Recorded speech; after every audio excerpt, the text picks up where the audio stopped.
سڵاتان لەبێت بینەرانی خۆشەویستی تەلەڤیزیۆنی کۆمەڵە، خۆشحاڵم لەوەی کە جارێکی تر بە بەرنامەی مێژووی کۆمەڵەوە دێمەوە خزمەتان.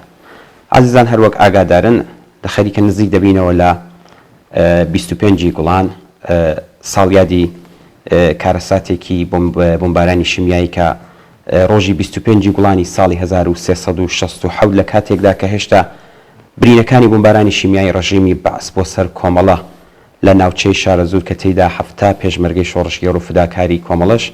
گەڕای هەزاران ئینسانی بێدفاعی شاری هەڵەبچە و ناوچەکەی گیانیان بەخت کرد. ساڕێژ نەببوو کە مقڕی ناوەندی کۆمەڵە و ئۆرگانەکانی دەوروبەری ئەمجار لە دۆڵی بۆتێ لە ناوچەی بالیسان هەڵکەوتوو لە 20 کیلومتری باکووری شاری ڕانیا کەوتە بەر پەلاماری بۆمبی شیمیایی ڕژیمی دژە ئینسانی باس. لەم هێرشەدا 23 کەس لە پێشمەرگەکانی فداکاری کۆمەڵە،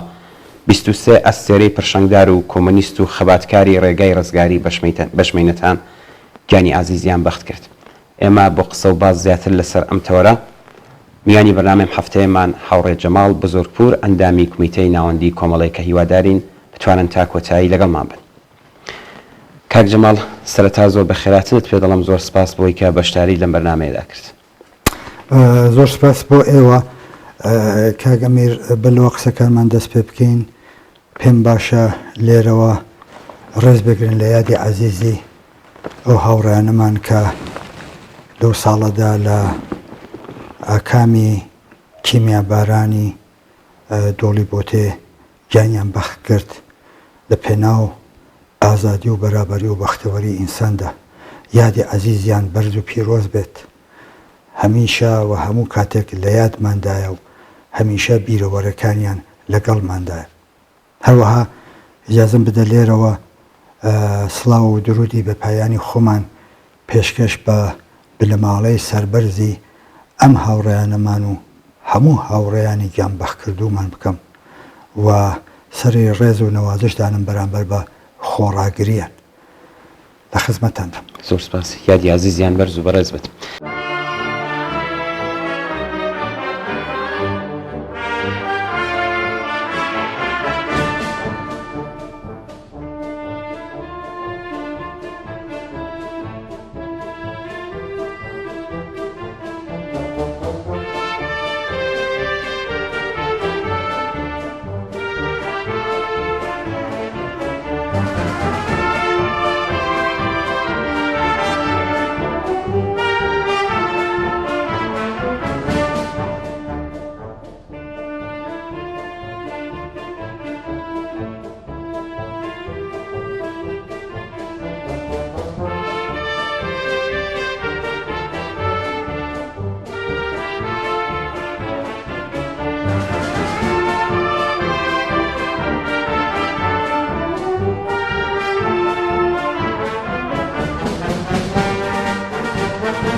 کاک جەماڵ پێشەوەی کە بگەین ینی بێنە سەر ئەوەی کە هۆکاری ئەم کارە ساتە چی بوو پێم خۆشە لە پێشدا پێم بڵێ بۆ تێت چۆن خوڵقا ئەگەر دەکرێت باسمان بکەی. بەڵێ ئێمە کاک ئەمیر پاش شەڕی مقاومەتی کوردستان دەستی پێکرد بوو بەرامبەر بە داگیرکەری کۆماری ئیسلامی خەڵکی کوردستان مقاومەتێکی بەرینیان دەست پێکرد بوو. دوای ئەوە کۆمەڵا لە جبهەیەکی وەسیعدا لەگەڵ لایەنەکانی تر دەرگیر بوو هەر لە شماڵی تا جنوبی کوردستان و دەرگیر بوو لەگەڵ کۆماری ئیسلامی. ئەو کاتی شەڕی ئێران و عێراقیش بوو دەستی پێکرد بوو و ئەوانیش لە جبهەیەکی وەسیعدا دەرگیر بوون بەپێی بەرنامەی خۆیان و ئەهدافی خۆیان کە هەرو کاتێش ئێمە و شەڕمان پێشەڕێکی ئێرتجاعی بوو و هەموارە تێکۆشانی خۆمان لەو شەڕە دوور ڕابگرین و تێکەڵاوی نەبین و ئەمیشەیش بانگاوازی ئەومان کردەوە شەڕاب دەبێت هەرچی زووتر کۆتایی پێبێت و بە شەڕێکی ئێرتجاعی و کۆنەپەرستانە لە هەردوو لاو دەمازانین. بەرحەڵ بەڵام باقیەتەکەەوە بوو کە لە کوردستانیش مقاومەت بەرقرار بوو. هێزی پێشمەرگە لەوانە هێزی پێشمەرگەی کۆمەڵاوە کە باسم کە لە جبهەیەکی وەسیعدا دەرگیر بوو. کۆماری لە لای کۆ دەوڵەتی عێراق پێی باش بوو کە جمهوری ئیسلامی کە لەگەڵ شەڕە لەگەڵ جمهوری ئیسلامی لێرێش جبهەیەک ئەلەیهی جمهوری ئیسلامی ببێتەوە هێزەکانی خەریک بن و بتوانێت استفادەی خۆی لێ بکە. ئەمە بۆچوونی ئەوان بوو. ئێمەش دوایەوە کە لەو شەڕە بەشدار بووین شەڕێکی مقاومەت لە کوردستان و لە بزوتنەوەی شۆڕشگەرانی خەڵکی کوردستانە بەشداریمان کرد و خۆم واکە ئەرزم کردی بتوجێ ئەوە بووین کە جمهوری ئیسلامی هێزێکی زۆری دەست پێ کردو پێ بەرنامەیەک کە تەواوی کوردستان داگیر بکات شارەکان ڕێگۆبانە ئەسڵیەکان دواییش وردە مەناتقی ئازاد و دوایەوەش سنوورەکان ئەو تەرحەی دەست پێ کرده بوو و ڕێبەری کۆمەڵە متوجێ ئەوە بوو کە ئێستا کە ئێمە تووشی ئەو شەڕە هەین لەگەڵ کۆماری ئیسلامی احتیاجی بکەمان بە پشتی جبهەیەک هەیە و ئێمە دەبێ پشتی جبهەیەکمان ببێت کە بتوانین هێزەکانمان با تۆجە بەو داگیرکاریە کۆماری ئیسلامی و لەو شەڕە وەسیعە لەگەڵی ڕوبەڕوهین بتوانین لەو پشتی جبهەیە ئیستفادەکەین بۆ ئامادەسازی بۆ باقی کاروبارەکانی کە مەربوط بەو شەڕە بوو شەڕە هەم لە بەلحازی نظامی هەم بەلحازی سیاسی لەسەر تاسەری کوردستان دەرگیر بووین لەگەڵ کۆماری ئیسلامی. ئەم ئێرتباتە گیرە دیارە ئێرتباتەکە لەلایەن دەوڵەتی عێراقەوە بوو کۆمەڵەیش دوای لێکدانەوەیک و ئەرزیابیەکە بووی وتم بەپێ ئەوەی کە نیاز بوو ئێمە پشتی جبهەی ئەو نەقشەی جمهوری ئیسلامی معلومە و پشتی جبهەیەکمان ببێت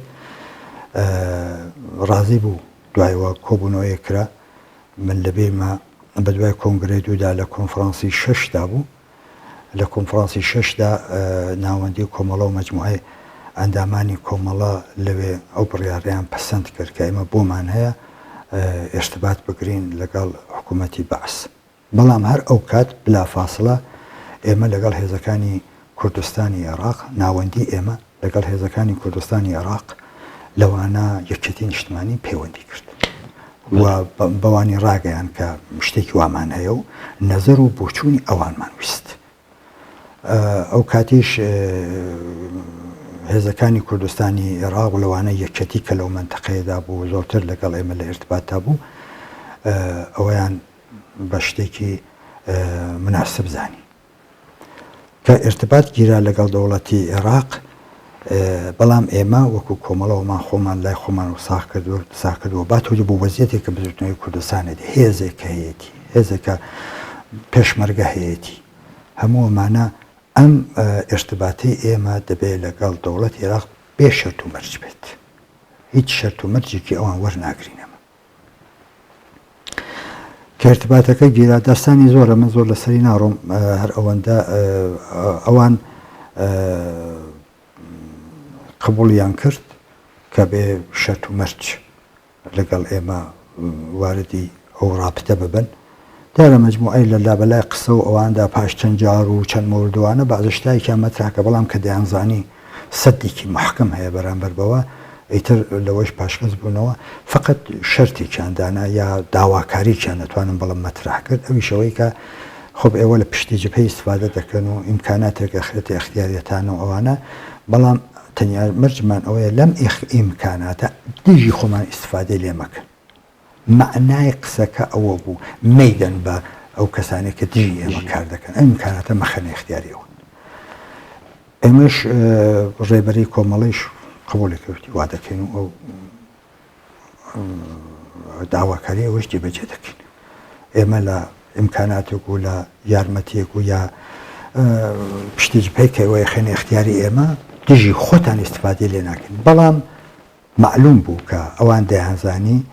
کەشتی وا نابێت وە کۆمەڵە هەر لە سەرەتای کارەکەیەوە کە لەگەڵ هێزەکانی کوردستانی عێراق مەشوەرەتی کردو بەلەوەی ارتباط بگرێت ڕەزامەندی ئەوان و بە نەزەری ئەوانی ویستە بوو و ئەوان ڕزایەتیاندا بوو و هەروەها لە ئیدامی خۆشیدا بە مەواردێکی زۆر من لەو ئیمکاناتە کە دەخراتی اختیارمان بە شێوەگەرێکی جۆر بە جۆر بۆ جۆرەکە مناسبمان دەزانی یا و جۆرەکە ئیمکانی بوو دیارە بە شێوەیەکی زۆر نهێنی ئەو ئیمکانات و شتانەیەش لە حەدێکی نیازدا دەخرای اختیاری ئەو هێزەکانی کوردستانی عێراق و لەوانە یەکەتی نیشتیمانی کە لە ناوچەیە حوزوری بوو ئەوەمان خۆمان بە تێڕادویەوە دەکرد بە افتخار و دەمان کرد پێمان باش بوو پێمان زەروری بوو ئەو کارە بکرێت حکوومەتی عێراق خۆ دیارە ئەمەی دەزانی ئەمەی دەزانی چەند جارێک کە ئێمە ئوردووە دوایەوە شەڕەکە شەڕی کۆمەڵە و جمهوری ئیسلامی بەربەرە پەرەی دەسەند و ناوچە شارەکان و جادەکان و دوایەوە مەناتقی ئازادگیرا و هێزی پێشمەرگە کشاوە ئەم دیوی مەرز لە مەرزا بووین و دوایی لە مەناتقی مەرزیدا مستەقەر بووین چەند جارێک بە بیانووی ئیشتباوە مقەڕاتی ئێمە هەر بۆ باران کردو لەوانە مالومە بوو تەدا لە ڕەفەکەمان لەوێ ژیانیان بەخت کرد تحتی عنوانێک هەڵە بووە و بە قەولی ئەوان گویا دژی هێزەکانی پێشمەرگەی کوردستانی عێراق دوای ئەوە کە ئەوان زانیان کە کۆمەڵا و کارە دەکات دیارە مەدرێکیان نەبوو بەڵام خۆم کارێکمان نەدەکرد کە ئەوان بتوانن مەدرێکی گیر بێرن بەڵام دایانزانی کە کۆمەڵە پابند نییە بۆ شەرت و شروعدا وای بەش دەمازانی کە نابێ تاهودێک بۆ ئێمە ایجاد ناکات چونکە بەهێزکردنی و یارمەتیدان و خۆ بە شەریکی بزوتنەوەیکی ڕەوا و بەرحەق کە لێرە دژی حکوومەتی باس لە ئارادا بوو دەبوو خۆمان شەریک دەزانین دەوڵەتی عێراق سای ئەوە بوو کە دەزانێت ناکرێت ئەوە لە مەناتقێکی ئازادا بووین ئێمە زۆرتر هێزەکانی کوردستانی عێراق تێیدا جەولایان دەکرد و تحتی کۆنتڕۆڵی ئەوان بوو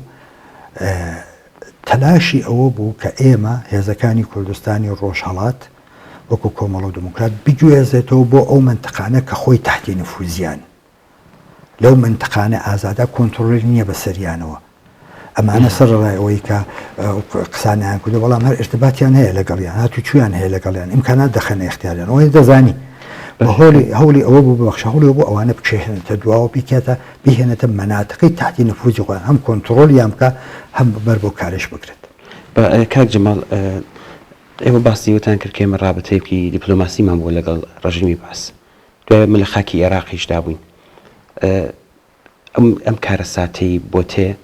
هۆکارەکەی چی بوو هەر ئەمانەیە کە ئەلان باسی دەکەی یەکێک لە هۆکارەکانی نییە دوای ئەوە کە ئەو هەوڵیدا چەند جارە تەماسی لەگەڵم ئێمە کرد چەند شوێنێکی بێمە پێشنیاردا لەو شوێنانە کە خۆی تحتی کۆنتڕۆڵی بوو نە ئەو شوێنانەی مەناتقی ئازاد کە تحتی کۆنتڕۆڵی هێزەکانی سیاسی لە کوردستانی عێراقا بوو ئێمە ناوەندی ئێمە قبوڵی نەکرد و پێمان وابوو سەرڕای گیر و گرفتە دروست دەکات و جۆرشانە پێمان وابوو تا ئەو جێ ئیمکانی هەیە ئێمە لەو مەناتقانە بین کە تحتی سەیطرەی پێشمەرگەیە و پێشمەرگە تێدا هاتچوو دەکات و بە دەلایلی جۆر بە جۆر مهمترینیان ارتباطمان لەگەڵیان و مهمترینیان ئەوە بوو کە بزوتنەوەیکی ڕەوا و بەرحەق هەیە و ئێمە ناتوانین بەرامبەر بەوە بێت تەفاوت بین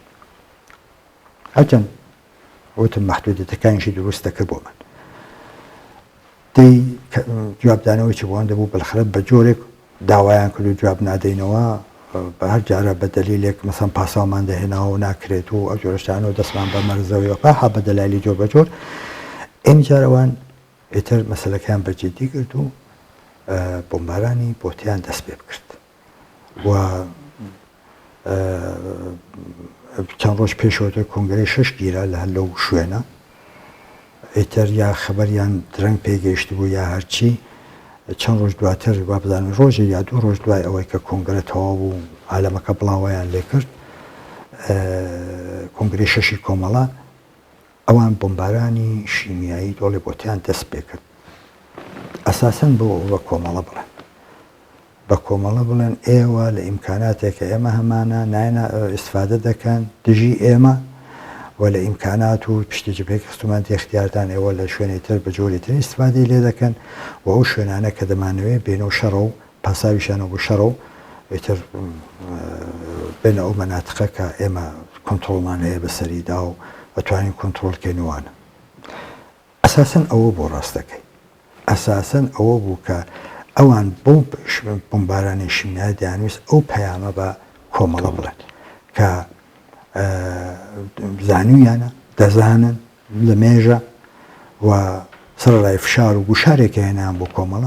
کۆمەڵە تەسلیمی نەبوو و پێداگری کە لەو مەناتقە بمێنێتەوە لەگەڵ پێشمەرگەی کوردستان لەگەڵ خەڵکی کوردستان بتوانێت ئەرتباط و پەیوەندی خۆی ڕابکرد ئەساسەن بەو دەلیلە زۆر باشە کاک جەماڵ ماوەی چەند وەخت ئێمە هێزەکانمان لە بۆ تێجێگیرکرا بوون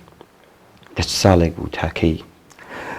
ڕاستەکەی ئەوە سوالێکی سەختە کاک ئەمیر چونکە من مەعموڵەن ساڵ وشتم زۆر لەبیر نییە بەڵام کە ئێمە کشینەوە ئەمبەر ساڵی ئەگەر بە هەڵەدا نەچوو بێتم ساڵی 64 و هەتاوی منزۆرمە ئیتر لەو مەناتقی مەرجێدا هەر لە دۆڵی بالیسانەوە بگرە تا دێتە خوارەوە دیارە نوێنەرایەتیمان لە بەغدا و لە کەرکووک و لە سلێمانی بوو بەڵام بەرەو خواردتر تا دێتە لای شارە زۆر و ئەوانە هێزەکانمان لەو منتەقە بڵاوی بوو و بۆ تێشێکێک لەو شوێنانە بوو کە ماوەیەک ناوەندی کۆمەڵە لەوێ مستەقر بوو دوایەوە ئۆرگانەکانمان بە تا ئەو وەختێک کە ڕادیۆمان بوو ڕادیۆش لەوێ مستەقر بوو بێجگە لە ڕادیۆ هێزی پێشمەرگەیش لەوێ مستەقر بوو و فعالەتی خۆیان دەکرد و وەکو پشتی جبهەیەکی استفادەمان لێ دەکرد و ماوەیەکی زۆریش تیاماینەوە ڕاستەکەی ئەم منتەقەیەکی شاخاوی و منتەقەیەکی مناسب بوو بۆ هێزی پێشمەرگە و هێزیش ئیمکاناتێکی دەخستی اختیارمان بۆ ئێمە مناسب بوو و بەتایبەت لەو تەریقەیشەوە بۆ ئێمە مناسب بوو کە دەسڕەسیمان و ئێرتباتاتمان لەگەڵ هێزەکانی کوردستانەوانە بۆمان ممکنتر بوو بۆمان ئاسانتر بۆ چون دەوڵەتی عێراق لەو منتەقەدا نەبوو جگە لە ئاسمانەوە نەبێت لەسەر عەرز نەبوو بۆمان ئاسانتر بوو بۆیە ئەو منتەقەیشمان بە دلیلی موقعیەتی جۆغرافیایەکەی و ئەوانە و هەم بە دلیلی ئەوەی کە شوێنێک بوو کە ناوەندیمان دەیتوانی لەوێ مستەقر بێت ئەوەیمان هەڵبژارد و ماوەیەکی بەڕاستی لەبیرم نییە چەند ماوە بەڵام دەزانم ماوەیەکی زۆر تیاماینەوە و ئیتر تاو کارە ساتە قوڵقە زۆر باشە کاک جەماڵ دوایەم کارە ساتێکە قوڵقا کاردانەوەی خەڵکی و ناوچەیە خەڵکی پشتەر و ڕانیە و دەڤەری ئەم ناوچەیە بەگشتی چ کاردانەوەی کام بوو وڵا حەقیقەتەن ئەو ماوەیە کە ئێمە لەوێ بووین وتم مەجموعای پایەگا و مقڕات بوون تا دەهات بۆ ڕانیەوە لە ڕانیە تا دەهات بۆ منتەقەی ئەملا جنوبتر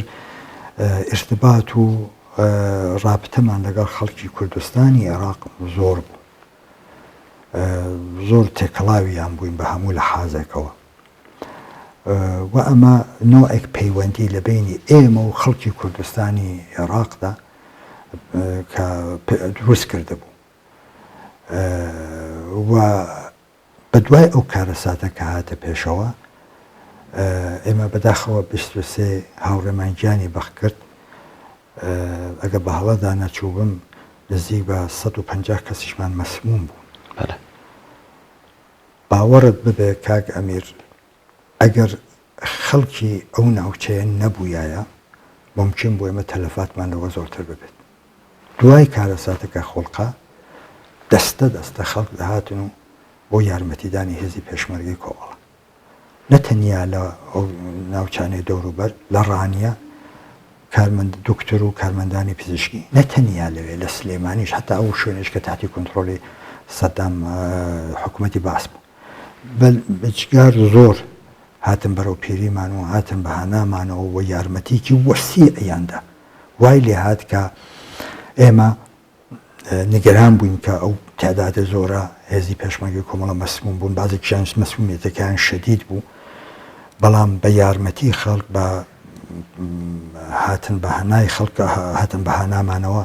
دەبینی ئەو ئەرکە قورسە زۆر جێبەجێ بوو ڕەفیقەکانمان بەشێکی زۆریان لە مەراکزی دەرمانی لە شوێنە جۆر بە جۆرەکانە بە پشتیوانی خەڵک دەرمان کران و ئاسار و ئەوارزەکەی جگە لەو 23 هاوڕێمان کە بەداخەوە گیانیان بەخکردی لەوە زۆرتر نەبوو ئەوە کۆمەکێکی زۆری کرد بە ئەو وەزێت ئێمە تەنانەت دوای ئەوەیش هەر ئێستاش ئەگەرەوە بچم بۆ ناوچەیە ساڵانێکی زۆر مەزاری ئەو ڕەفیقانەمان کە لەوێ ماونەتەوە هەرەوە خەڵکە بەخەویان کرد هەرەوە خەڵکە لەو دەوروبەرە بوون و ئاگایان لێ بووە و خلاصە بە جۆرێک حفاظەتیان لێ کردو مەبەستمەوە بڵم کە ئەو پەیوەندی و ئێرتباتیە کە بوو لە کۆمەڵە لەگەڵ خەڵکی ناوچەکە کاردانەوەکەی ئەوە بوو ئەو خەڵکە زۆر بە سەدحێکی وەسیع حتا ئەو شوێنانێکی کە تاتی سەیتەرەی سەدام حوسێن وەکو ڕانی و سلێمانیوانە هاتن بەهانای پێشمەرگە و یارمەتێکی زۆریان دای و تا ساڵانی تریژ ئیدامە پێدا کرد وەجێکی خۆیەتی ئێمە لێرە لە ساڵیادی ئەو ئەزیزانەماندا جارێکی تر پێزانی سپاس و پێزانینی خۆمان پێشکەش بەو خەڵکە بە ئەمەکە بکەین لە ناوچەی ڕانیە و دۆڵی بۆتی و دەوروبەری کە هەمیشە لەو بەتایبەت لەو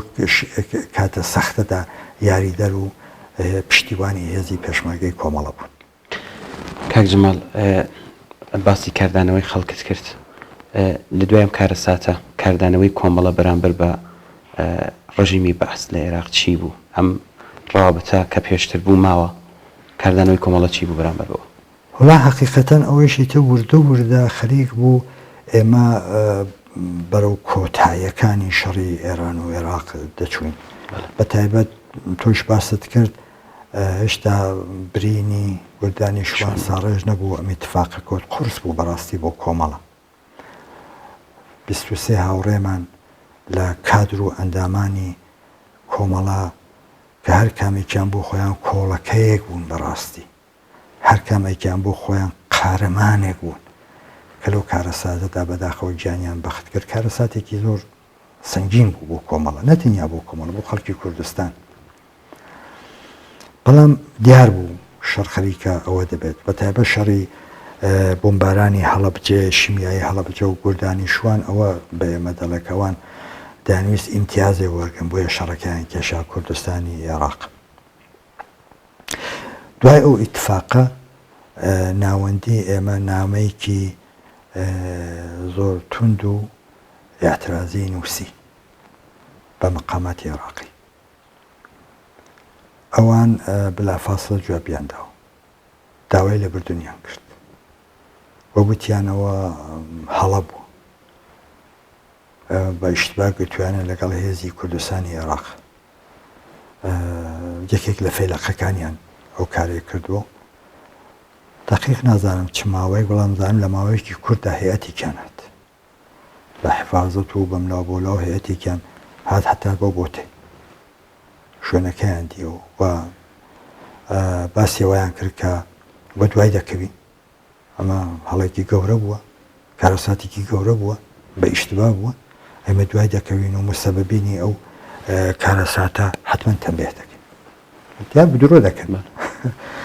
مجتەمەزانی درۆ دەکەن بەڵام کاردانەوەکە ئەوە بوو ینی بەرامبەر بۆ مەسئلەیە بەڵام دیار بوو ئیتر ڕق و بێزارێکی زۆر لەنێو خەڵکە پەرەیسەند ڕق و بێزاریەکی زۆر کە پەرەیسەند بوو بەهۆی ئەوەی کە ناکامەکەماندی دوای شەڕی ئێران و عێراق و کۆتایی شەڕی ئێران و عێراق و ئەو ڕقوقینە لەوە ناڵم بە تەنیاوە وە زۆر ئەو ئەزیەت و ئازارە کە ئەو خەڵکە چەشت بوویان بەدەست حکوومەتی باسەوە و ئەو هەموو مینەتە کە ئەم خەڵکە لەم ناوچەیە لە کوردستانی عێراق بەدەست ڕژیمی باسەوە چەشت بوویان و ساڵهای ساڵ ئاوارە دەربەدەر ماڵسووتا و ئەنفال کیمیاباران وە زۆر بوو بە ڕقوقینێک کە بە دوای ئەوەی کە وەزیەتەکە گۆڕە لە شەرەدا هەموو ئەو قینە بوو بە هێز بوو بەوەی کە لە ماوەیەکی چەند ڕۆژدا ئەو حکوومەتە زەبەلاحە نەما لە کوردستان نەما خەڵکی ناڕازی و تووڕە ڕژانە سەر دام و دەستگای حکوومەتی باس و هەڵیان پێچی و ئەمە ئەوا بوو یانی ئەمە ئەو کاتە ئیتر واقعان پێمان وابوو کە ئەو ساحنانەمان دەدی لە قارەمانەتی خەڵک لە وەرەی بەرزی خەڵک و لە پەلاماری خەڵک بۆ دەمو دەستگاکانی ڕژیمی باس ڕاستە غەمی ڕەفیقەکانمان لەبیر ناچێتەوە بەڵام ئەحساسمان دەکرد کە ئەوە بەشێکە لەو ئینتقامە دەبێت لەو حکوومەتێ بسێنی زۆر باشە کاک جەماڵ من پرسیارێکم نییە لە کۆتاییدا بۆ ئەم ڕۆژە چیت هەیە بتەوێ بڵێ شتێکی تایبەتیم نییە جگە لەوەی کە جارێکی تر یادی ئەو ئازیزانە ڕێز لێ بگرین یادیان بەرز و پیرۆز بێت و هەروەها جارێکی تر تاکید کەمەوە لەسەر ئەو هاوچارە نووسیەی کە خەڵکی کورد لە هەر کوێبێ هەیەی ئێمە دەوڵەتی عێراق تورکیە ئێران سووریەدار ئێستا گۆڕاوە ئەو زاکایان شرایطیان گۆڕاوە ئەوزا گۆڕاوە ئەمانە هەر ناکۆکییان پێکەوە ببێت کە هیچیانە بەرامبەر بە خەڵکی کورد بە دژایەتی خەڵکی کورد یەک دەست ئەوە لەم ڕۆژاندا تورکیە لەو لاوە ئێران لەم لاوە پەلاماریان هێناوەتە بۆ سەر خەڵکی کوردستان هەر کامیکیان بە بیانووی ئەم هێز و ئەوهێز بەڵام لە واقعدا بیانوویە بۆ دژایەتیکردن لەگە خەڵکی کورد کەوابوو لە کاتی ئاوادا و لە شرایطی ئاوادا ئەرکە لەسەر شانمان کە ئەو هاوچار و نووسیە بە هێزکەینەوە ڕاستە هەر کوردستان بۆ خۆی تایبەتمەندی خۆی هەیە بۆ خۆی شرایطی تایبەتی خۆی هەیە و هەر کام لەمانە ارتباطاتێکیان هەیە و هەواکە هینی ئێمە معقول بوو بەلای هێزەکانی کوردستانی و لەلای ئەوانیش ئێمەش ئەوانمان پێ معقولە لە حەدێکی دیاری کراودا بەڵام نابێ ئەومان لەبێ بچێتەوە ئەم خەڵکە هاوچارە نووسمەوەی دەبێن هاوچار نووسێ بە هێزکەینەوە بەرامبەر بە داگیرکەرەکانی کوردستان و ئەمە شتێکە کە ئەم ئیتفاقانە بەسەر ئێمەدا هاتووە ئەم کارە ساتانە بەسەر ئێمەدا هاتووە ئەساسە و دەلیلەکەی و بە پێی پابەند بووین لەسەر ئەو بڕیارە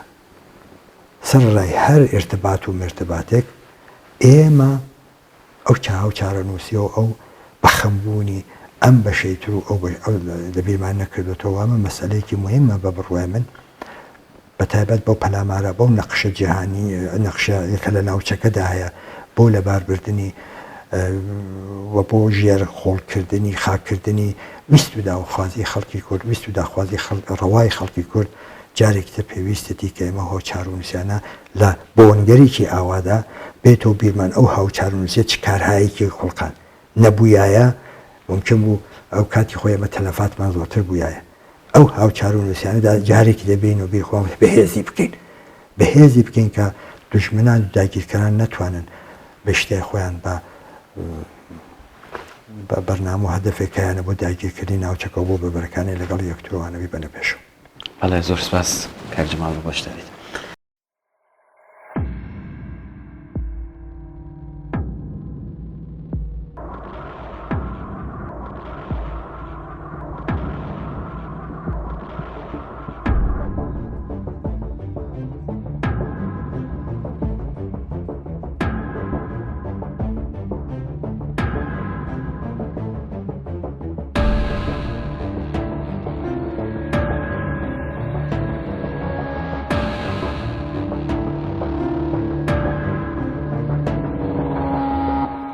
بۆتێ ساڵهاتی دووهەم کارەساتی شیمیاباران بەسەر کۆمەڵەدا. ڕۆژی 25 مانگی گوڵان ساڵ ڕۆژی کیمیابارانی مقڕەکانی کۆمەڵە لە ساڵی 1367 لە دۆڵی بۆتێ لەلایەن ڕژیمی بەعسی عێراقەوەیە. دوانیوەڕۆی ڕۆژی 25 گوڵانی 1367 هەتاوی مقڕەکانی کۆمەڵە لە دۆڵی بۆتێ هەڵکەوتوو لە 20 کیلومتری شاری ڕانیا لە کوردستانی عێراق کەوتەبەر بۆمبارانی فڕۆکە شەڕکەرەکانی ڕژیمی جنایەتکاری بەعسی عێراق. لەم ڕۆژەدا تایارەکانی ڕژیمی بەعسی عێراق بۆ دووهەم جار هێرشیان کردە سەر مقڕەکانی کۆمەڵە لە دۆڵی بالیسان لە بۆتێ. بالیسان ئەو ناوچەیە بوو کە ڕژیمی بەعسی عێراق بۆ یەکەم جار سلاحی کیمیایی لە دژی خەڵکی کوردستانی عێراق بەکارهێنابوو. هەڵبەت ئەوە یەکەم جار نەبوو کە مقڕەکانی ناوەندی کۆمەڵە دەکەوتنە بەر هێرشی هەوایی و تۆپخانەی ئەرتەشی عێراق. پێشتریش مقڕەکانی کۆمەڵە لە مالومە لە ناوچەی جافایەتی بەهۆی ئەوەی کە لە ڕێگای مقڕەکانی کۆمەڵەوە یارمەتی خەڵکی ئاوارە دەدرا و هەروەها پێشمەرگەکانی یەکێتی نیشتمانی کوردستان هاتوچۆی مقڕەکانی کۆمەڵیان دەکرد، بەو بیانوانەوە کەوتبوونە بەر پەلاماری تۆپخانەی ئەرتەشی عێراق و چەندین هاوڕێمان گیانیان بەخت کردبوو و خەسارەتی ماڵی زۆریشی پێگەیان بووی. بەڵام هێرشی ئەمجارە بۆ سەر کۆمەڵە لە دۆڵی بۆتێ بە چەکی شیمیایی و گازی ژەهراوی بوو. لەم هێرشەدا بوو کە بەداخەوە 23 ئینسانی تێکۆشەری ماندووی نەناس، 23 شۆڕشگێڕی ڕێگای ئازادی و سۆسیالیزم گیانیان بەخت کرد و 150 کەسیش بریندار بوو. بۆتێ شوێنێکی ڕزگارکراو لە ناوچەی بالیسان بوو کە ڕژیمی بەعس دوای چەندین پەلاماریش نەیتوانی بوو داگیری بکات. ڕژیمی بەعس لە ڕێگای جۆراوجۆرەوە هەوڵی دەدا کە مەقڕەکانی ناوەندی کۆمەڵە لە شوێنە ئازادکراوەکانی کوردستانی عێراقەوە بگوازرێتەوە بۆ شوێنەکانی ژێردەسەڵاتی خۆی. ئەو کات کۆمەڵە وەکو هەڵوێستێکی سیاسی بەرامبەر بەو هەوڵانەی دەوڵەتی عێراق خۆڕاگری دەکرد و نەیدەویست تا کاتێک کە شوێنێکی ئازاد لە کوردستانی عێراقدا مابێ مەقڕەکانی ناوەندی لە مەنتەقەی ژێردەسەڵاتی ئەو ڕژیمەدا بن. ئاخۆ هۆکاری ئەو پێداگرتنەی ڕژیمی بەعس لەسەر گواستنەوەی مەقڕەکانی کۆمەڵە بۆ ناوچەکانی ژێردەسەڵاتی خۆی و بۆ ئەم دژمنکاریەی کە گەیشت بە ئاستێک کە چەکی کیمیایی لە دژی کۆمەڵە بەکاربهێنێت چی بوو؟ بۆچی کۆمەڵە زوو دەکەوتە بەر پەلاماری ڕژیمی بەعس؟ لە ڕاستیدا هۆکارەکەی دەگەڕێتەوە بۆ هەست بە بەرپرسیارەتیکردنی کۆمەڵە بەرامبەر بە خەباتی عادڵانەی خەڵکی کوردستانی عێراق. کۆمەڵە بەپێی پرەنسیپ خۆی بە هاوپشت و دڵسۆزی ئەو خەباتە ڕەوایە دەزانی. بەو پێیە پەیوەندیەکی چڕوپڕی خەباتکارانەی لە نێوان خۆی و کۆمەڵانی خەڵکی کوردستان پێکهێنابوو. بە هەر شێوەیەک بۆی کرابە یارمەتی خەڵک و تێکۆشەران و ئەو هێزانەی دەدا کە لەگەڵ ڕژیمی جنایەتکاری بەعسی عێراق لە حاڵی شەڕدا بوون و یان تەنانەت لە شارەکان خەریکی خەباتی نەهێنی بوون. کۆمەڵە دەشیزانی بەهۆی ڕەچاوکردنی ئەو سیاسەتەوە ممکنە بکەوێتە بەر شاڵاوی تۆڵەسەندنەوەی ڕژیمی بەعس کە دژمنی خەباتی خەڵکی کوردستان بوو. دیارە ئەم پەیوەندیە دوولایەنە بوو. خەڵکی بەشمەینەتی کوردستانی عێراقیش خۆیان بە دڵسۆزی کۆمەڵە دەزانی لە خۆشی و ناخۆشیەکانیدا بەشدار بوون، یارمەتیان دەدا و یارمەتیان لێوەردەگرت. بەهۆی ئەو پەیوەندیەوە بوو کە لە کاتی تنگانەدا خەڵکی کوردستانی عێراق بە گەرمی بەرەو پیری کۆمەڵەوە هاتن. خەڵکی ناوچەی ڕانیا ئەو ڕۆژە هەر کە ئاگاداری هێرشی بەعس بۆ سەر مەقڕەکانی ناوەندی کۆمەڵە بوون، سەرەڕای ترس و خۆفێک کە ڕژیمی عێراق نابوویەوە، جەماوەری خەڵک بە هەموو هێز و توانا و ئیمکاناتەوە بەهانای کۆمەڵەوە هاتن. بریندارەکان و کەلوپەلیان لەگەڵ دەگواستینەوە، دەگەڕان بە شوێن هاوڕێیانی نادیارماندا، خۆراک و پێداویستیان بۆ دابین دەکردین، ماشین و تراکتۆریان دەخستە اختیارمانەوە و بەم جۆرە شانۆیەکی شکۆداریان لە دڵسۆزی و هاوپشتی خۆیان بۆ کۆمەڵە نیشاندا و سەلماندیان کە کۆمەڵە بەهی خۆیان دەزانن.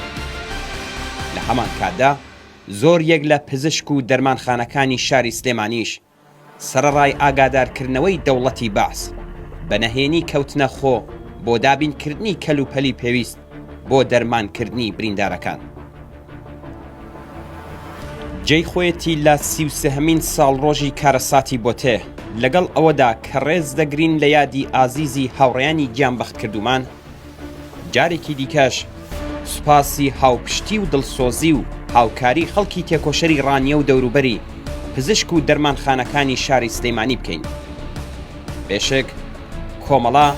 ئەمڕۆژ هەروە خۆی بە دۆست و پشتیوانی ئەو خەڵکە دەزانێت. بەداخەوە لە ئاکامی ئەو هێرشە جنایەتکارانەیەدا 23 هاوڕێی خۆشەویست، 23 کەس لە پێشڕەوانی بزوتنەوەی کرێکاری و کۆمونیستی، 23 سیمای ناسراوی کرێکاران و زەحمەتکێشانی کوردستان و ئێران کە لە دژی نظامی سەرمایەداری و لە دژی بێمافی و نابەرابەری ئینسان ڕاپەڕی بوون، یانیان لە پێناوی ئامانجی بەرزیاندا فیدا کرد. لەناو ئەو هاوڕێیانەدا بوون کەسانێک کە لە شارەکانی ئێران و هەروەها لە کوردستانی عێراقەوە بە ڕیزی کۆمەڵە و حیزبی کۆمونیستی ئێران پەیوەست ببوون و لە ژێر ئاڵای سووری کۆمەڵەدا خەباتی سۆسیالیستی خۆیان درێژە پێدەدا. گیانبەختکردنی ئەم هاوڕێیانە بوو بە ڕەمزی هاوچارەن و سیستەم لێکراوان و چەوساوەکان لە ئێران و عێراق. ئەم ئازیزانە بریتی بوون لە ئیسماعیل مستەفازادە، ئەحمەد محەممەد، بایزید بەیاز، پەرویز تاجەوانچی، حوسەین سیگاری، سەعید محەممەدی، جەلال پێنجوێنی، فریشتە ڕەزایی ناسراو بە زۆهرە، عەبدوڵڵا هۆشیاران، عەلی حەسەن محەممەدی ناسراو بە تەحمورس، فەرەنگیز شاهۆیی، کەریم عەبدوڵڵاپور، کەریم جەنەتی، مەریەم مەجنون ناسراو بە سەعادەت، کەماڵ ڕەزانژاد، کیومەرس مهاجر ناسراو بە جەبار، منوچێر مەحمودیان ناسراو بە مۆرتەزا، محەممەد ڕەسووڵی خۆشسفەت ناسراو بە حەمە بازووکە، محەممەد عومەر عەلی ناسراو بە حەمەی ئاجیکەند، نادر قازیزادە ناسراو بە ئازاد، ناسەح مەردوخ، وەفا تووتنچی و حامد مدەڕسی. نێوی ئەم ئازیزانە لە مێژووی پڕ لە فیداکاری و ڕەزمەندەگی بزوتنەوەی کۆمونیستی ئێراندا بۆ هەتایە دەدرەوشێتەوە. ئەمڕۆ گڵکۆی ئەم دەستە لە ژنان و پیاوانی ماندووی نەناس و لە تەسلیم نەهاتووی کۆمەڵە و حیزبی کۆمونیستی ئێران لە شوێنی گیانبەختکردنیاندا جێگایەکە بۆ نوێکردنەوەی پەیمان لەگەڵ ئامانجی شەریف و ئینسانیان و پەیمان نوێکردنەوە لەگەڵ بنەماڵە سەربەرزەکانیان. بێگومان بە درێژەدان بە ڕێگای ئەم هاوڕێیانە و وەفادارمانەوە بە ئامانجەکانیان لە ڕیزی حیزبی کۆمونیستی ئێران و کۆمەڵە یادی ئەم شۆڕش گێرانە و پێشڕەوانە زیندوو ڕادەگرین. جارێکی دیکە یاد و بیرەوەری هەموو گیانبەختکردوانی ڕۆژی 25 گوڵانی ساڵی 1367 هەتاوی لە جەریانی بۆمبارانی شیمیایی مقڕەکانی ناوەندی کۆمەڵە لەلایەن ڕژیمی جنایەتکاری بەعسی عێراق ڕێز لێ دەگرین.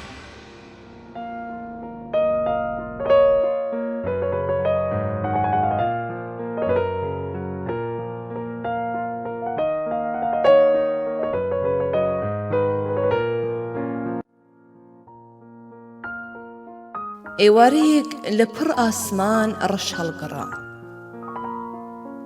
ئێوارەیەک لە پڕ ئاسمان ڕەش هەڵگەڕا، هەوری چڵکن گەواڵ گەواڵ پاڵیان ڕێکدا و شۆراوەیان داهێشتە سەر هەموو ترۆپکی شاخەکان. خۆر لەسەر کەل بە پەلەپەل گشت گزنگی خۆی هەڵوێزنی و شۆڕ بووە ئەو دێوی چیا. شەو وەکو شەوە پەلی کێشایە ئەو دۆڵە، هەر هێندەی چاو چروکانێک 23 شاخ دایان بە چۆکی خۆیاندا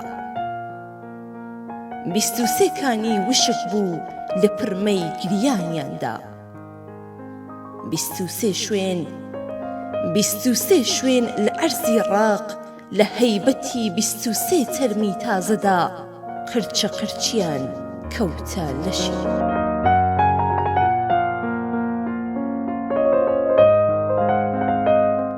بەڵێ زۆر سپاس بەڵێ بینەرانی ئازیز ئەوەی کە لە بەرنامەم هەفتەی مێژووی کۆمەڵە باسی لێکرا یادێکرا لە 23 پێشمەرگەی قارەمانی کۆمەڵە 23 ئینسانی ئازادی خواز و تێکۆشەرکە لە کارەساتی دڵتەزەنی بۆتێ کەوتنە بەر بردمانی کیمیابارانی ڕژیمی بەعسی عێراقە لەگەڵ کاک جەماڵ بزۆرپور ئەندامی کوێتەی ناوەندی کۆمەڵە قسە و باسمان لەسەر کرد سپاس بۆ کاک جەماڵ بزۆرپور بۆ بەشداری لەم بەرنامەیە و سپاس بۆ ئەوەش کە تا ئێستا لەگەڵمان بوون تا بەرنامەیەکی تر و هەفتەیەکی تر هەر شاد و بەختەوەر